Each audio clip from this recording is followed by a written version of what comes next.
बहुत आज मुझे इस चीज़ की खुशी है वीरू, शायद गुड आफ्टरनून, क्योंकि बहुत समय के बाद मार्केट में तेज़ी लौटी है। एंड आई थिंक एक जो पिछले महीने जो नए एसआईपीज़ जुड़े थे और जो पुराने एसआईपीज़ टूटे थे, उसमें मुझे उन लोगों के लिए थोड़ी सी अब सिंपैथी है जिन्होंने अपनी एसआईपीज़ बंद की थी, लेकिन जिन लोगों ने नई शुरू की थी उनके लिए तो खैर बहुत ही शानदार ये महीना रहा है।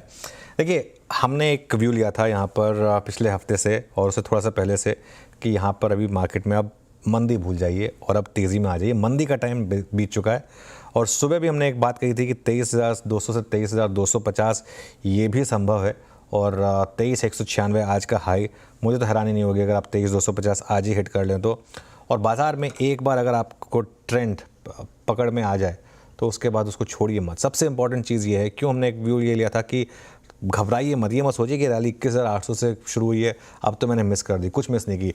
आज भी इनफैक्ट अगर आपने इंट्राडे में डिप को बाय किया तो आज सबसे ज़्यादा पैसा बनाया। ऑप्शंस के प्राइसेस देखिए आप, 5-5 रुपये के ऑप्शंस इंट्राडे में 40-40 रुपये उससे ज़्यादा गए हैं। और अब इस बाज़ार से आपको स्टॉप लॉस ही बाहर निकालेगा, ये एक व्यू है हमारा। जहाँ भी इंट्राडे गिरावट खत्म हो, और हो सकता है एक आखिरी इंट्राडे गिरावट आपको दिख जाए आज, वहाँ पर ख़रीदने का मौका। और बैंक निफ्टी 50,000 आज फाइनली वो टारगेट हिट हो गया। 3 दिन पहले टारगेट लिया था हमने बैंक निफ्टी पर 50,000 का, अब 50,107 पर बैंक निफ्टी। और इसका सबसे बड़ा कारण पता है क्या है? अभी भी हर कोई ना इसको सस्पिशियस से देख रहा है, इस रैली को। किसी को ट्रस्ट नहीं हो रहा है इस रैली में, सबको लग रहा है कि नहीं ये फिर फंसाने वाली रैली है। और ये एक बहुत बड़ा चीज़ है, बहुत कोई पकड़ ही नहीं पाया इस रैली को, बहुत कम लोग पकड़ पाए, बहुत कम लोग पकड़ पाए। जिन्होंने हिम्मत की उन्होंने बड़ा पैसा बनाया, जिन्होंने हिम्मत की और उसके बाद एक अपना स्टॉप लॉस रखा। मेरा ये मानना है कि अब बाज़ार आपको फैंसी डिप देगा नहीं। बाकी देखते हैं आखिरी का 1.5 घंटा हमारे लिए क्या लेकर आता है। वीरूषा, गुड आफ्टरनून। Good afternoon. बिल्कुल, अब आखिरी का 1.5 घंटा कैसा रहता है वो देखने वाली बात होगी, लेकिन स्क्रीन देखकर मुझे ही नहीं सभी को खुशी महसूस हो रही होगा आज जिस तरीके से तेज़ी देखने को मिल रही है मार्केट में। लेकिन जैसा कि आपने भी मेंशन किया एनर्जी, आप पिछले हफ्ते से ही बुलिश नज़र आ रहे थे मार्केट पर को लेकर, और सिर्फ निफ्टी का ही टारगेट ही नहीं पूरा हुआ, आपकी सटीक एनालिसिस भी देखने को मिली हमें। लेकिन सवाल ये कि जैसा भी आपने भी मेंशन किया कि बहुत सारे लोग कंफ्यूज हैं अब इस रैली को लेकर, उनके लिए क्या हिदायत, अब कौन से लेवल्स आपको इंपॉर्टेंट लग रहे हैं, कैसा लग रहा है अब बाजार? देखिए, मैं आपको ना 2-3 चार्ट्स दिखाता हूँ। मैं निफ्टी की स्ट्रैटेजी पर आऊँगा, उससे पहले आप एक बार HDFC बैंक का चार्ट देखिए। अब ये है मार्केट, ICICI बैंक का चार्ट देखिए। HDFC बैंक का चार्ट बहुत ब्यूटीफुल है, ये इस तरीके से एकदम से। ये देखिए ICICI बैंक, ये बास्केट बाइंग है।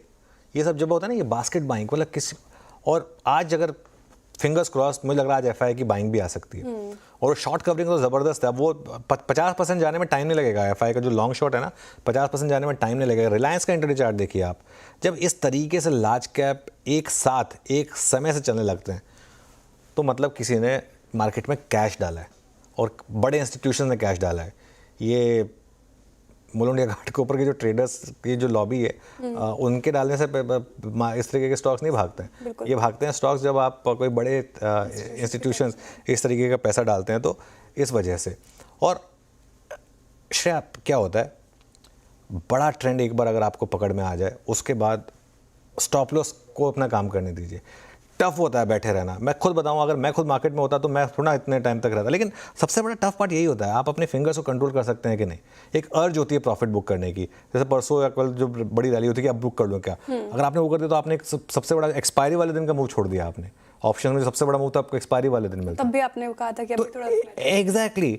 अभी क्या है ना, इसमें आपको आज सुबह भी जब हम बात कर रहे थे, वो एक बार इनके लिए इंटरडे डिप आई, वहाँ बस वो अरेस्ट हुई और उसके बाद मार्केट ने शानदार तेज़ी दिखा दी उसके बाद। खैर एनीवे, 23,200 250। अब रेजिस्टेंस की बात मैं इसलिए कर रहा हूँ क्योंकि लास्ट का जो ऑप्शन राइटर है ना, वो यहीं बैठा है 23,200 250। अब इस बाज़ार में बस लॉन्ग रहें, बीच बीच में गिरावट आएगी। मेरी अप्रोच ये रही है कि आप प्रीवियस डे के लो को स्टॉप बना के ट्रेड करें। अब दिक्कत क्या हो जाएगी, कल फॉर एग्जांपल आपका स्टॉप लॉस बहुत डीप होगा 22,974 का, क्योंकि आज का लो 22,974 है। वो मेरे ख्याल से ज़्यादातर लोग नहीं लगा पाएंगे। अच्छा, बीच बीच में गिरावट आएगी, 100-150 पॉइंट की गिरावट कभी भी आ सकती है। आज भी एक बार के लिए तो निफ्टी सुबह अपने हाई से 100 पॉइंट गिर गया था, एग्जैक्ट 100 पॉइंट अपने हाई से गिर गया था एक बार के लिए, तो वो होता रहेगा। लेकिन उस गिरावट में आपको खरीदना है, और उसका तरीका ये है, वो गिरावट जहाँ ख़त्म हो, पहला ग्रीन बार बने, वहाँ पर बाय करके फिर डेलो का आप स्टॉप लॉस लगा दें। बैंक निफ्टी, मैं अभी भी बोल रहा हूँ, और 1000 पॉइंट बाकी हैं बैंक निफ्टी में। अभी तो हम सिर्फ 50,120 पर पहुँचे हैं, तो बैंक निफ्टी में अब 2000 पॉइंट की रैली हो चुकी है हमारी एंट्री पॉइंट से, और 1000 पॉइंट बाकी हैं। 51,000 का रास्ता खुला है, जहाँ पर 200 डे सिंपल मूविंग एवरेज है। और अगर FIs ने खरीदारी शुरू की यहाँ पर तो फिर वहाँ भी नहीं रुकेगा बैंक निफ्टी। और हर छोटी गिरावट पर, बड़ी गिरावट पर आपको यहाँ ख़रीदना है, ये रहेगा। देखिए, आप अनकंफर्टेबल होंगे इस मार्केट में, लेकिन मार्केट में सबसे ज़्यादा पैसा अनकंफर्टेबल होने बनता है। मार्केट ने ओवरशूट किया था ना वे डाउन पर मार्केट ने ओवरशूट किया था, तो वे अप पे भी तो ओवरशूट कर सकता है, दिक्कत क्या है। और इतने समय के बाद हमने ग्रीन देखा, 10 दिन तक हमने लगातार गिरावट देखी थी, 5-6 महीने तक हमने लगातार गिरावट देखी थी। एक महीना अगर तेज़ी का देख भी लेंगे, वो भी सरपट तेज़ी का, दिक्कत क्या है। अभी 5वां दिन, चौथा या 5वां दिन है तेज़ी का, 10 दिन गिरे थे, 10 दिन चल जाएंगे, क्या बुराई है। चलिए Veeru, good afternoon. Stock specific action भी शानदार है आज। बिल्कुल।